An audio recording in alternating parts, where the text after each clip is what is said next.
Oi, gente, está começando mais um Café com Leitão podcast. Hoje uma convidada pra lá de especial, também faz parte da minha memória emotiva e das minhas recordações no cinema. Larissa Delboni, tudo bom? Olá, Bernardo. Obrigada pelo convite. Muito bom saber que as suas memórias do audiovisual passam um pouquinho pela nossa história. Não, Vai ser muito bom a gente se encontrar para relembrar um pouco. a gente já estava conversando aqui, falando antes de começar a gravação das questões, né, que envolvem o festival comigo. Aqui também esse espaço, aqui deixa eu falar rapidamente, ó. A gente está gravando esse podcast no estúdio chamado Locação 027, um espaço para você que tem uma ideia, uma vontade de iniciar um podcast, não sabe como, entre em contato com a gente. Aqui tem toda a estrutura, câmeras, enfim, espaço para você tirar a sua ideia da cabeça e colocar ela em ação. Locação 027, vou colocar aqui na descrição, tá bom? E ó, falando disso, eu tenho até aqui um papel que entrega a idade, né? Porque eu fiz parte do nono, isso aqui é original. Nono festival, eu fiz uma oficina do Bigode, de realização cinematográfica, né? E conta para mim um pouquinho como é que também, assim, qual é a sua memória do festival? Porque você tá ali vivenciando desde pequenininha, né? Eu acho que o festival, para mim, é a representação de não só de uma carreira profissional, mas da identidade do estado em que eu me encontro e, principalmente, é um mercado que a gente aprende a conhecer e a entender a partir das necessidades mesmo de produção, de realização. O festival guarda um pouco da identidade cinematográfica do Espírito Santo. A gente está fazendo, né, 30 anos esse ano, já começamos o ano com uma comemoração, a gente teve uma edição anterior a essa que começa agora em setembro. E eu acho que o festival é uma grande escola mesmo, onde a gente forma profissionais que vão atuar na área e profissionais que vão se desdobrar em outros segmentos do mercado. E assim, como é que surge para você assim, a escolha do homenageado? Assim, esse ano o festival está completando, o Festival de Cinema de Vitória está completando 30 anos e o homenageado é o Marcos Palmeiras. Isso, a gente teve essa primeira edição para celebrar os nossos 30 anos, então a gente revisitou um pouco do nosso acervo. E dessa trajetória do cinema brasileiro, o Marcos tem, além de ser um dos atores mais importantes dessa, né, da geração dele, ele tem uma relação com o cinema do Espírito Santo também. Então foi um nome que surgiu naturalmente. E aí a homenagem aconteceu na nossa edição de junho. E agora, em setembro, a gente tem um novo homenageado, que daqui a pouquinho a gente vai contar para vocês quem é. Mas estamos muito felizes de poder render homenagem a duas personalidades tão importantes. E é muito legal, então assim, é segredo, daqui a pouco Ainda! daqui a pouco, segue aí nas redes sociais que você vai ficar sabendo daqui a pouquinho quem é esse homenageado do festival desse ano, né, de 30 anos do festival. Mas é produzido também um material ali da história, muitas vezes o próprio homenageado não sabia, não tinha acesso àquilo. Como é que é feita essa pesquisa? A gente tem uma equipe de pesquisa bastante importante, né? Tem jornalistas envolvidos aí numa pesquisa biográfica mesmo. A gente faz um apanhado da carreira, um apanhado dos trabalhos que foram realizados. Tem dois jornalistas que coordenam esse apanhado e essa pesquisa, o Paulo Góes e o Leonardo Vaz. Eles coordenam a pesquisa de homenagem. E depois a gente produz esse material, faz um lançamento na noite do homenageado no teatro e o lançamento do caderno. E assim, o mais legal, né, que eu acho que deve chegar para você muitos depoimentos de pessoas que, assim como eu aqui abri meu coração, falei assim, nossa, estou desde o primeiro, fiz a oficina do Bigode e conheci pessoas, gente, chega para você também, assim, pessoas falando assim, nossa, eu assisti um filme que ali no festival, eu saí do festival, assim, emocionado, aquilo mudou minha vida. A gente tem muitas histórias de amor na cadeira do cinema. Algumas pessoas, nesse apanhado de 30 anos, né, nesse aniversário de 30 anos, a gente acabou revisitando as nossas memórias e conversando muito com o nosso espectador. Então, descobrimos ali histórias de amor que começaram no festival, identidade profissional que se estabeleceram a partir de oficinas, de cursos, e muito da realização dos diretores, né? Ter um filme lançado naquele palco, conseguir dialogar com o público do Espírito Santo, o intercâmbio para a gente também é muito importante. Então, acho que ao longo desses 30 anos, a gente trouxe para o nosso estado um pouquinho do que foi produzido no cinema brasileiro, mas principalmente os laços que se formam a partir do evento, as entregas que a gente tem e os encontros que o cinema nos proporciona. Então, são 30 anos muito felizes. A gente quando está no cinema, quando assiste um filme, aquilo ali muda a nossa semana, nosso jeito de pensar, enfim. Então, eu achei bem legal quando você falou assim, chegaram os depoimentos. Vocês estão registrando isso, as pessoas mandam para você, porque acho que pode ser um acervo legal, né, de divulgação, assim, de entrar esses depoimentos das pessoas, mandar para você no Ah, é um vídeo. acervo super importante. Você que tem uma história com a gente, que conheceu o seu grande amor, que assistiu um filme que mudou a sua vida, manda esse material. A gente tem um site, que é festivaldevitória.com.br, e lá a gente colhe um pouquinho desses depoimentos. Vai ser um prazer, inclusive, viu, Bernardo, que você conte a sua história com as oficinas, para a gente registrar. Eu vou contar, assim, eu estava falando aqui também que eu tenho guardado nas gavetas, assim, um cartão de orelhão. Antigamente existia uma coisa que o público, às vezes, mais jovem não vai saber, que para você ligar para uma pessoa não tinha um telefone perto, você tinha que ir no orelhão.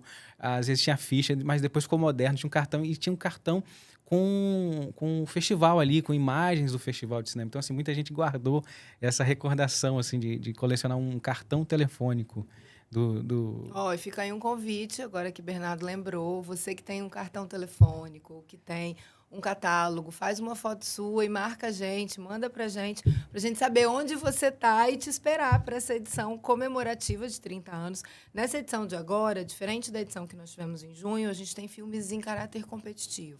Então, é uma edição absolutamente inédita, com mostras competitivas e mostras com caráter só de exibição, mas que dialogam muito com o momento do cinema brasileiro, com essa retomada, né, depois de algum tempo aí com o hiato de investimento na cultura. Então, acho que é um momento muito feliz e é um momento que a gente celebra a retomada da nossa indústria audiovisual.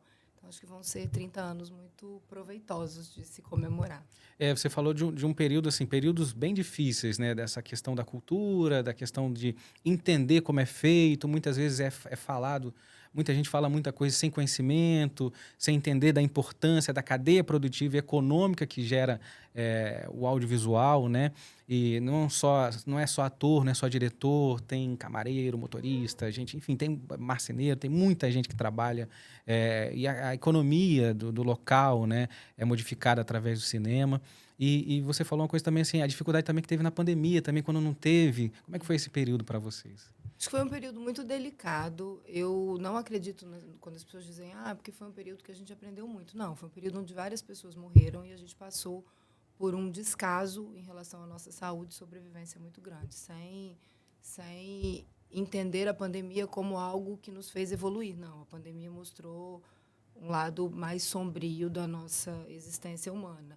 O festival seguiu o digital, eu acho que como 100% dos eventos nos 2 piores anos. A gente teve 2 edições que foram digitais, que foram edições com respostas muito boas de público. Eu acho que o brasileiro é um consumidor voraz de plataformas por demanda e o festival conseguiu se encaixar de alguma maneira nessas plataformas e desterritorializar o Espírito Santo enquanto evento produtor e realizador de cinema, para a gente foi muito importante. Foi muito importante conhecer outros lugares, abrir novas frentes, inclusive de público, não só para o cinema brasileiro, mas principalmente para o cinema capixaba. Então, foram 2 anos em que o festival tomou proporções maiores no Brasil e em alguns países, os países que falam língua portuguesa principalmente, porque os nossos filmes não eram legendados em inglês, então a gente conseguiu uma entrada muito grande nesses países e continuar levando o produto cultural brasileiro para mais público.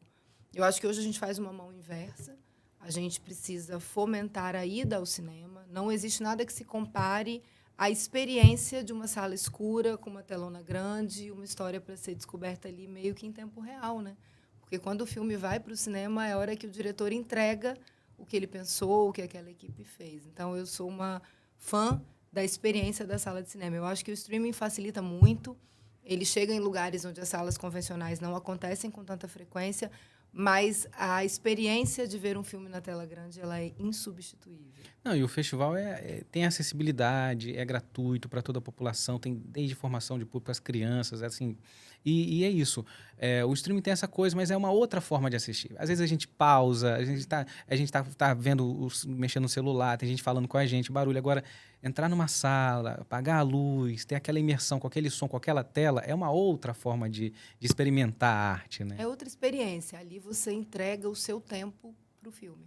Ali é o contrário, né? Quando você está em casa, o tempo é seu e o filme passa. Quando você está no cinema, o tempo é do filme. Você entra naquela história e se encontram ali. Verdade. E a questão do festival, assim, né? Ele foi crescendo em outras mostras, em outras sessões, né, em outras maneiras. E também a área musical também, né? Como é que foi isso para você, assim, de ter ampliar para a área musical? Acho que ao longo desses 30 anos a gente aprendeu com os nossos patrocinadores, com os editais. O festival, ele todo ano, é como se fosse a primeira vez. Então, assim, todo ano a gente faz tudo novo de novo. E a partir dos editais e dos nossos patrocinadores, a gente entendeu que sustentabilidade não era uma escolha. Sustentabilidade é uma vocação de um projeto que está a serviço da comunidade. Essa foi a nossa principal, acho que o nosso principal diferencial em relação aos projetos que são desenvolvidos no país. O Festival de Cinema de Vitória, hoje, ele tem 3 frentes muito fortes. A sua principal frente, com certeza, é o cinema, a formação de plateia, o aumento das janelas de exibição e um apoio aos diretores e produtores, sendo um organismo exibidor muito importante, né, de aproximar o público desses filmes. A gente tem uma frente de formação de mão de obra para o cinema, e aí a gente não faz só através do festival, a gente tem núcleos de formação audiovisual que se instalam em comunidades vulneráveis, que a gente entende que a produção audiovisual das comunidades periféricas ela existe, ela acontece independente da nossa participação, a única coisa que a gente faz é levar equipamento, levar tecnologia e fomentar para que esses projetos aconteçam. Então, esses produtores são hoje boa parte do abastecimento de conteúdo que o festival exibe. E uma outra fonte muito importante, né, das nossas atividades é a música. Durante algum tempo, a música acontecia junto com o festival, a gente tinha ali uma dobradinha, que cinema e música são dois segmentos que conversam muito bem. E depois isso cresceu e virou o Tenda Lab, que hoje é um festival independente, com patrocinadores completamente diferenciados, mas que acontecem ali numa dobradinha temporal para a gente prestigiar também o nosso público. Então, acho que hoje o festival é uma marca de muita sustentabilidade, principalmente de muita responsabilidade social com os recursos que ele aporta. E assim, vamos dizer assim, é um marco, assim, a pessoa ter o seu filme selecionado para passar no festival aqui de cinema de Vitória, para ela é muito orgulho, né? Ela deve ficar muito feliz, né? Porque assim, então a busca por isso, né, de estar presente ali, não só para quem é público para ir lá assistir, para ver um curta-metragem, para ver um média, enfim, um filme, mas também na formação dos profissionais, né, seja da área, porque tem os painéis, né? A gente tem essa preocupação, eu acho que não só de formar profissionais, mas para que esses profissionais se encontrem e se aproximem. O mercado da cultura hoje, né? A gente tem um estudo e faz um estudo de acompanhamento do festival há 12 anos em relação ao recurso investido e ao lucro gerado para a comunidade. Hoje, cada R$ 1,25 que o patrocinador investe no Festival de Cinema de Vitória e nos seus subprodutos, ele retorna para a comunidade como outros R$ 2,50. Como é que isso se dá, né? Como é que você pega R$ 1,25 e faz ele virar R$ 2,50? Investindo não só em mão de obra qualificada para trabalhar no evento, mas investindo em conexão de pessoas. Hoje a gente tem um mailing de profissionais que nos atendem nos vários projetos que a gente desenvolve, mas que a gente também consegue indicar para outras ações que não fazem parte do nosso escopo de atuação. Então, o festival ele é um catalisador de novos talentos, um catalisador econômico e uma engrenagem importante na economia da cultura do Espírito Santo. Porque vocês, além da produção, que já é muito trabalhosa, acabou um, já está pensando no outro, para levantar aquilo tudo, né? Vocês também têm essas outras frentes de trabalho, né? Igual você falou assim, da produção, que também roda o Estado. Conta um pouquinho para mim como é que funciona. O Festival de Cinema de Vitória foi o nosso primeiro grande projeto. E, a partir dele, a gente desdobrou em ações vislumbrando a necessidade de cada uma das comunidades que a gente conseguiu atender. Então, hoje, a gente acaba essa edição do festival, que é em setembro, e em janeiro a gente começa o circuito itinerante. Vamos rodar 3 municípios que não têm salas de cinema convencional, ou esses municípios que têm essas salas de cinema convencional não são cinemas que exibem produto brasileiro. Que a gente estamos num momento importante de rediscutir cotas de tela, de entender como é que a gente consegue proteger o nosso produto e levar esse produto até mais pessoas. Então, a gente faz muito esse segmento com o festival, que é dinamizar a produção e levar essa produção para uma população que organicamente não teria acesso. Então, a nossa mão, na verdade, é simplesmente fazer um diagnóstico daquela safra, entender o que aquela comunidade gostaria de assistir a partir de pesquisas e coletas de dados e fazer uma versão desse festival que roda. Então, é uma tela de cinema, é uma experiência muito parecida com a experiência que a gente tem dentro do teatro, só que ao ar livre e aproveitando o melhor que o nosso estado tem, que são cidades lindas, com praias absolutamente acessíveis e atendendo não só o capixaba, mas também o turista. Isso é maravilhoso, porque, igual você falou de locais que tem sala, mas realmente, às vezes fica ali só filmes que, assim, o filme da Barbie a gente quer assistir, quer ver, mas porque a gente sabe que está passando agora e quantos produtos nacionais são maravilhosos, que às vezes você vai se identificar mais ou menos, que você nem sabe, né, que aconteceu, né? E tanto é que a gente vê, assim, filmes quando... Alto da Compadecida, agora depois de muito tempo vai voltar a fazer o 2, porque as pessoas querem se ver e gostam e consomem muito, né, o cinema nacional. A gente gosta de se ver na tela, né? O brasileiro tem muita história para contar e de um jeito ou de outro a gente gosta de se ver na tela e essa aproximação torna mesmo a cultura e o audiovisual no nosso país muito mais palpável. E o Instituto, né, a partir das atividades do festival e do expertise que a gente desenvolveu ao longo desses 30 anos, a gente tem subprodutos culturais que não são só ligados ao audiovisual, mas que também têm relação com esse segmento da cultura. Hoje nós gerenciamos 2 centros de referência das juventudes, um no município de Guarapari e o outro na Grande São Pedro. Então, o da Grande São Pedro a gente consegue atender a 10 bairros que formam, né, esse cinturão produtivo e cultural que é extremamente pulsante. E o no bairro de Guarapari, ele fica instalado, né, na cidade de Guarapari, ele fica instalado no bairro de Kubitschek e ali a gente atende toda a cidade. São equipamentos públicos, são equipamentos do Estado do Espírito Santo que a gente gerencia, mas que fazem um atendimento a essa juventude que é muito criativa, muito produtiva, e o festival acaba dando um pouco de suporte para esse conteúdo. Eles conseguem produzir os conteúdos a partir das oficinas e a gente exibe. Na edição de junho, a gente exibiu 3 documentários que foram produzidos em oficinas de formação audiovisual também e que dão um pouquinho do tom dessa garotada que está produzindo e, principalmente, da capacidade de fatia de mercado que esses jovens têm, que é impressionante. É maravilhoso. E você, assim, eu imagino que mesmo durante ali o festival, né, a preparação, você não para, é muita coisa para organizar. Tem algum momento que você consegue parar para assistir e você lembra de algum filme que marcou nesse período todo, assim, que você, nossa, aquele filme quando eu parei para assistir, consegui parar, foi maravilhoso? Dá para assistir, sim. E os filmes brasileiros, eles são muito potentes, né? Eles conseguem te arrebatar para a tela com muita facilidade. Então, cada 2 minutinhos que você tem ali na frente da tela, eles te arrebatam. Um filme que me marcou muito nesses 30 anos, deixa eu pensar, foram alguns. Alguns me levaram mesmo para um outro lugar. Eu tenho um carinho muito especial pelos filmes do Rodrigo de Oliveira, porque é um amigo querido e é um diretor extremamente sensível, é um diretor nada óbvio.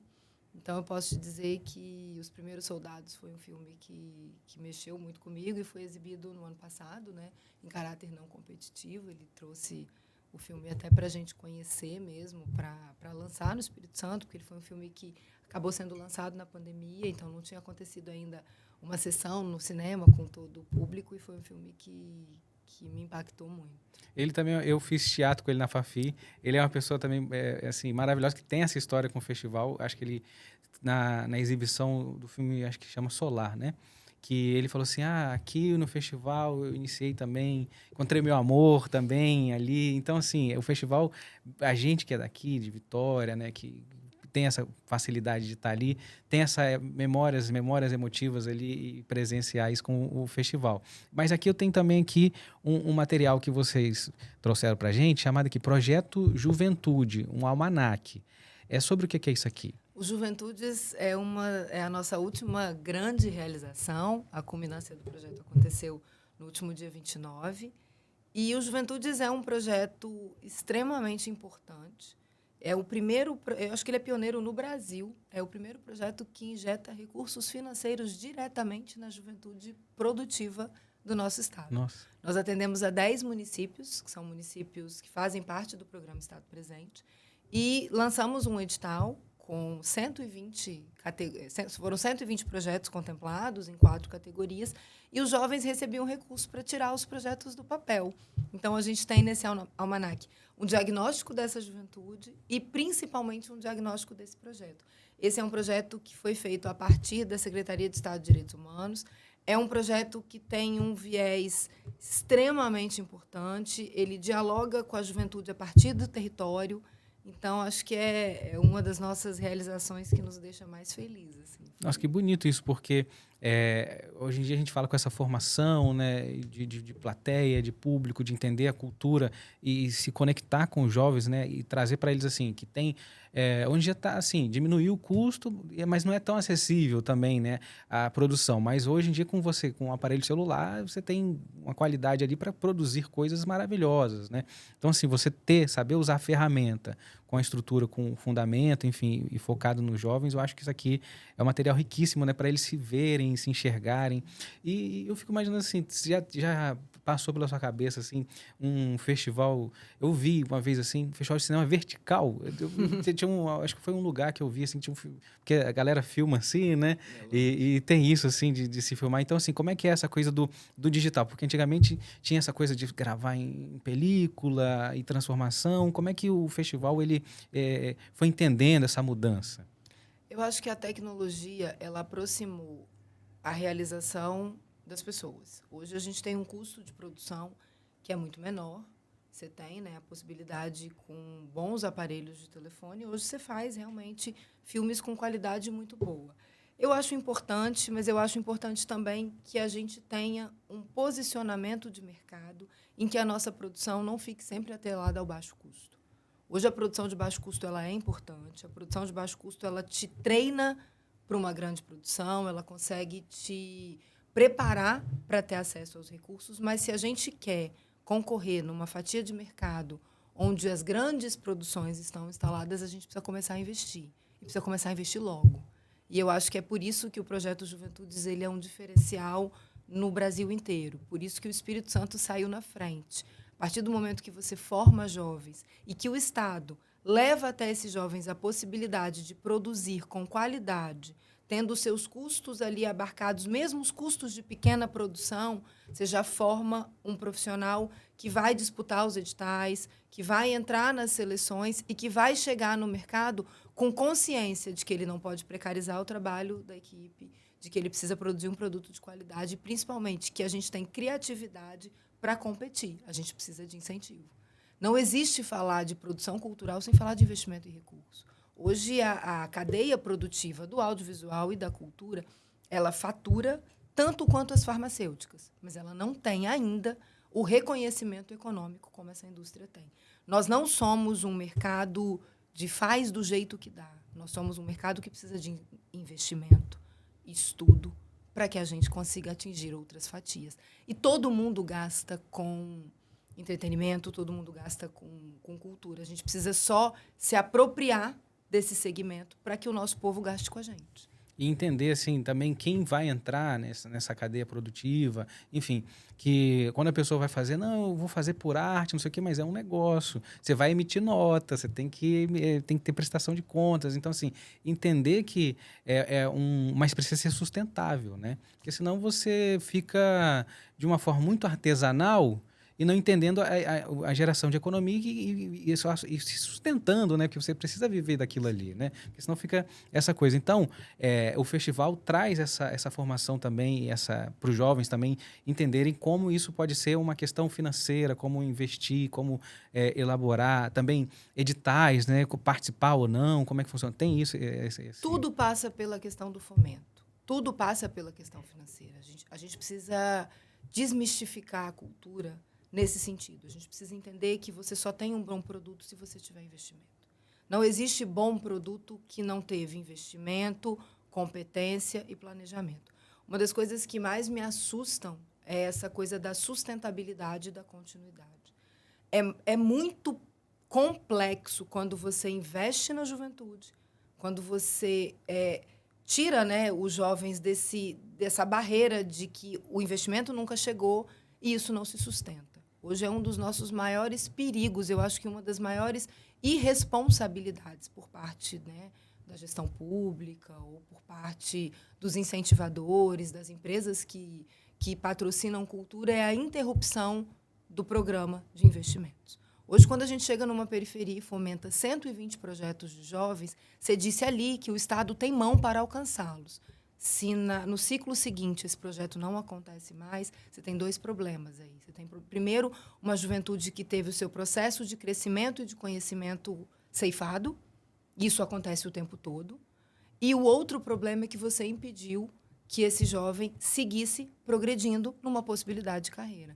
Então, assim, a gente precisa pensar de maneira muito coerente em investimento sustentável de projetos. Hoje, eu acho que essa é a maior lacuna que os projetos culturais passam, esse é o maior hiato que a gente tem em relação ao poder público, em relação à iniciativa privada. Como fazer com que esses projetos sejam sustentáveis? E, de alguma maneira, a mão do Estado é fundamental para isso. Porque qualquer projeto que passe pelo viés da cultura, ele é lucrativo. Isso eu não tenho, acho que, desconforto nenhum em dizer. A cultura é um segmento de mercado que dá muito lucro. E é um segmento de mercado com baixo impacto ambiental. Então, a gente precisa entender também em que lugar que a gente quer se posicionar em relação a esses projetos, e a gente precisa entender que a expectativa desses jovens enquanto a mercado precisa ser atendida, é uma questão de responsabilidade. É muito curioso, porque a gente às vezes enxerga e ouve pessoas falando assim, né, sobre a questão de não investir em cinema, que essa área, não sei o quê, é pegar dinheiro. Não, mas não entende como aquilo modifica uma história, um lugar, como aquilo ali é importante também para a questão do turismo, enfim. Quantas pessoas, só para entrar num pedacinho, quantas pessoas não assistem um filme e ficam com vontade de visitar aquele local, de tirar uma foto onde o personagem passou, enfim. Isso se dá de um ponto só da questão e fora os incentivos também, que entender essa coisa de trazer a produção, né, de facilitar. Aqui, eu vou falar assim, um pouquinho, né, sem entender, mas aqui no Espírito Santo acho que seria o melhor local para grandes produções acontecerem. Porque a gente tem um aeroporto próximo, grande hoje em dia, né, ampliado, e nós estamos perto de Minas, São Paulo, Rio de Janeiro. Então, assim, grandes produções que o trânsito, vai gravar no Rio, São Paulo, já é uma coisa muito complicada, horas e horas. Aqui a gente tem cenários bonitos, enfim, eu posso estar falando aqui para defender nosso estado. Você está certíssimo. Hoje o Espírito Santo, geograficamente, é extremamente bem posicionado. E a gente tem no nosso território segmentos geográficos muito bons. Você vai da montanha à praia com 3 horas de carro. O que eu acho importante assim, frisar, né, durante esse período de desaceleração do mercado da cultura que a gente viveu nos últimos 4 anos, a partir de um governo federal que não dialogava com esse segmento de mercado, é que o Espírito Santo estava na contramão do Brasil inteiro. A gente teve um estado que cresceu mais, que produziu mais e que hoje é uma potência cultural no país. Eu gosto de dizer, e digo isso com muita tranquilidade, assim, a gente vive um segmento de cultura onde os investimentos acontecem a olhos vivos.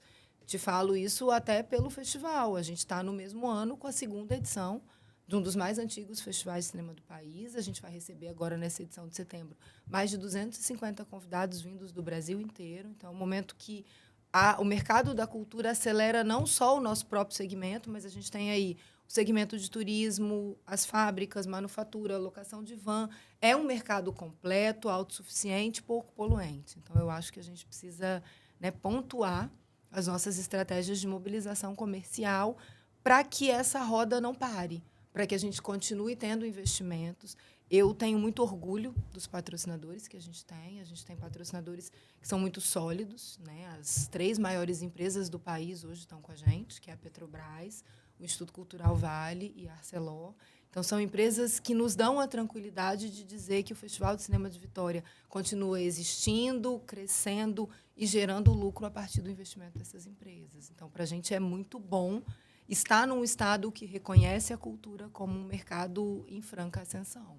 E é isso, você falou também, acho que esses parceiros macros, mas tem os micros, né, também, pessoas ali que você precisa confiar, e também fornecedores igual você falou, vans, hotel, alimentação, porque vem muita gente para o festival, turistas vêm para aqui, para esse momento, vai estar acontecendo um festival lá em Vitória, vamos passear, né, nessa época, vai ter filme para a gente fazer, para passear, enfim, tem essa cidade. E eu fico imaginando assim, como olhar para o futuro? Porque, assim, igual você falou, termina um festival, como é que fica a cabeça, assim, para projetos novos, como é que faz Olhar isso? para o futuro sempre, a gente está com o pé aqui e o coração lá, assim.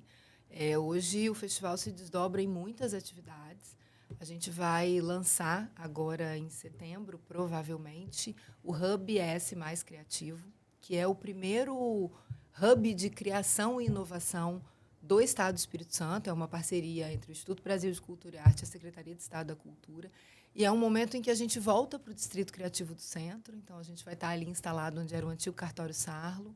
Vamos ter várias atividades. São 12 meses de atividades que vão misturar tecnologia para criação, suporte às pequenas empresas criativas. Então, acho que quem tem um negócio, um podcast, está super convidado para estar com a gente nesse hub, e a gente vai inventar muito a partir da economia criativa, tendo agora uma sede fixa, onde a gente vai poder fazer intercâmbio, vamos poder trocar um pouco de experiências e entender qual é a melhor forma da gente se posicionar no mercado da cultura hoje.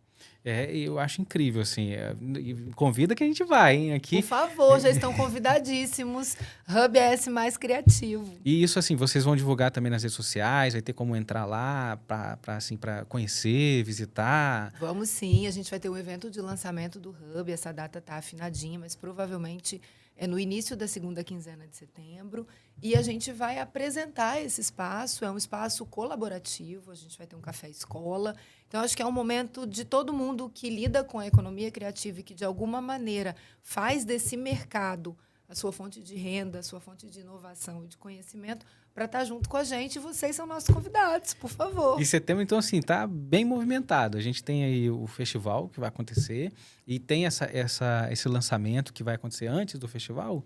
A proposta, né? A gente está ainda batendo o martelo de data, afinando últimos detalhes mesmo. A gente está às vias de inaugurar. É que seja no dia 16 de setembro, mas eu vou te mandar tudo super explicadinho. E depois, se você quiser que a gente converse mais um pouco sobre esses lançamentos, eu acho que o Hub vale uma pauta inteira, porque são 12 meses de atividades muito específicas e muito importantes para a gente aperfeiçoar o segmento, para a gente conseguir saber quem são os nossos colaboradores, quem é a nossa rede de apoio, a nossa rede de criação. Eu acho que o Hub vai nos ajudar muito a nos reconhecer uns nos outros. A gente pode conversar mais sobre isso. E o festival começa no dia 18 de setembro e a gente vai, aí, ao longo dessa semana, homenagear o Canal Brasil, que é nosso parceiro há 25 anos. A gente tem uma relação muito próxima também com a TVE Espírito Santo.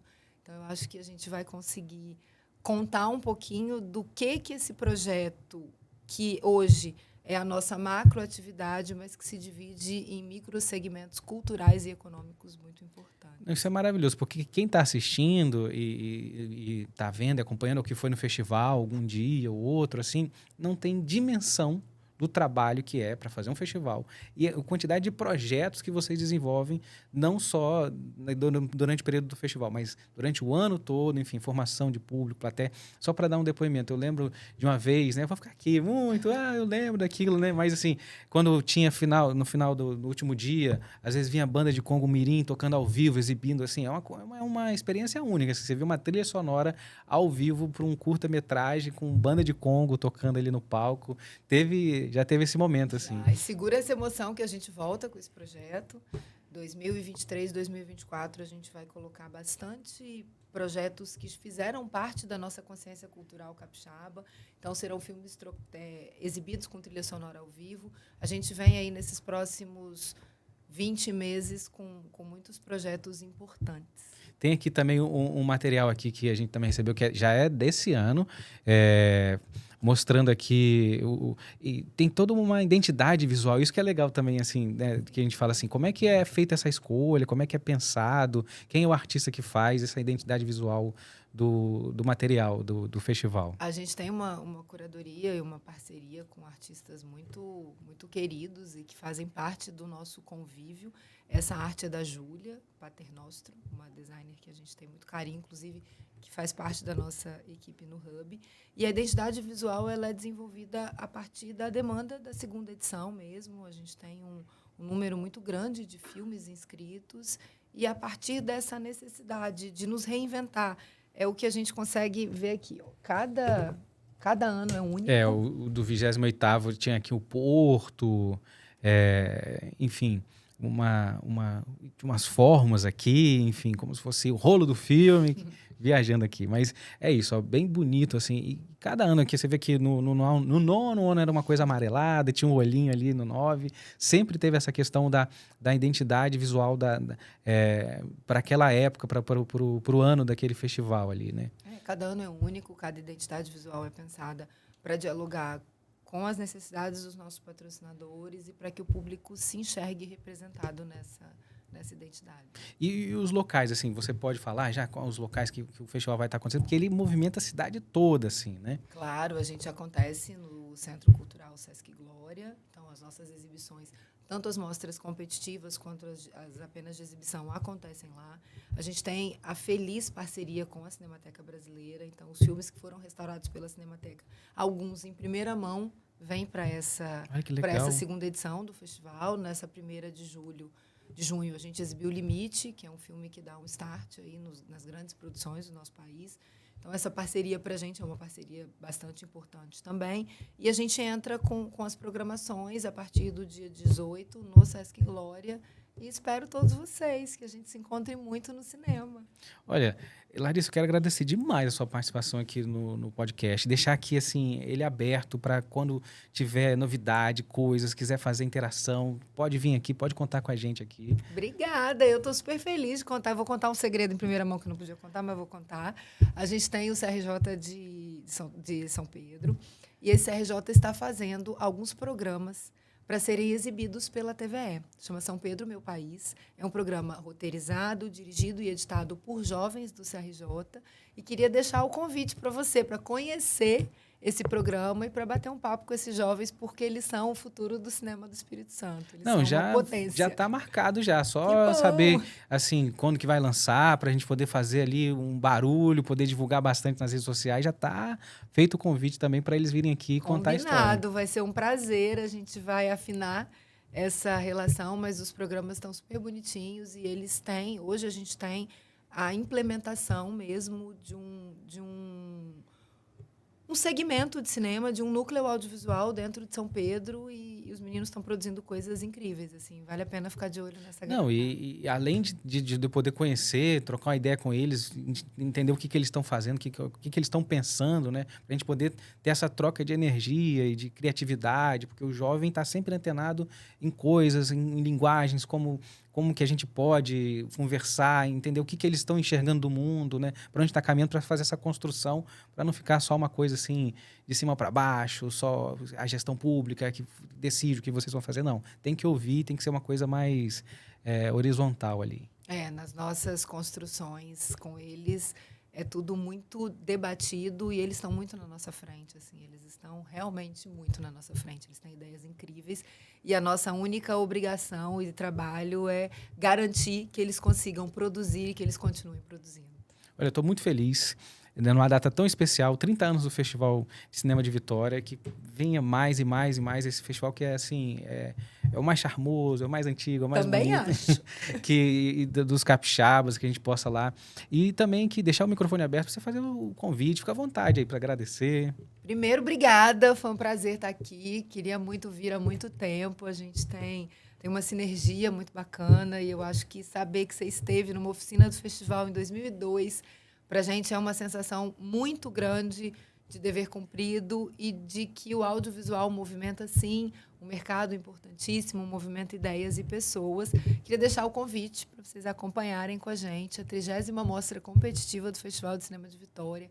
Tem muito filme bom, tem muita novidade, a gente pode, com certeza, garantir que tem mostra, oficina, debate, que a gente vai poder passar uma semana pulsando o cinema brasileiro na nossa cidade, deixar um convite para que você venha conhecer o CRJ de São Pedro, o CRJ de Guarapari, são centros de referência da juventude que pulsam cultura. Eu gosto de dizer que a angústia do jovem, quando ela é traduzida em produto cultural, ela consegue encontrar um caminho de catarse e de evolução muito grande. Esses meninos são incríveis, isso ficou provado no Almanaque das Juventudes. Então, assim, obrigada pelo convite, obrigada por abrir esse café delícia para a gente conversar mais um pouco. E tem muita novidade boa vindo aí. Gente, e você que chegou até aqui, já curte, compartilha. Vamos educar o algoritmo para espalhar mais conteúdos legais como esse. Vou deixar linkado aqui na descrição o Instagram do festival, o site para você entrar, saber da programação. Não só durante o festival, mas durante todo o ano tem sempre coisas acontecendo. O festival está sempre movimentando essa cadeia produtiva. Você que gosta de audiovisual, como plateia, ou quer trabalhar, ou quer se informar, quer saber, segue lá o pessoal que vai ser fantástico para você, tá bom? Até a próxima. Tchau. Tchau, gente. Obrigada.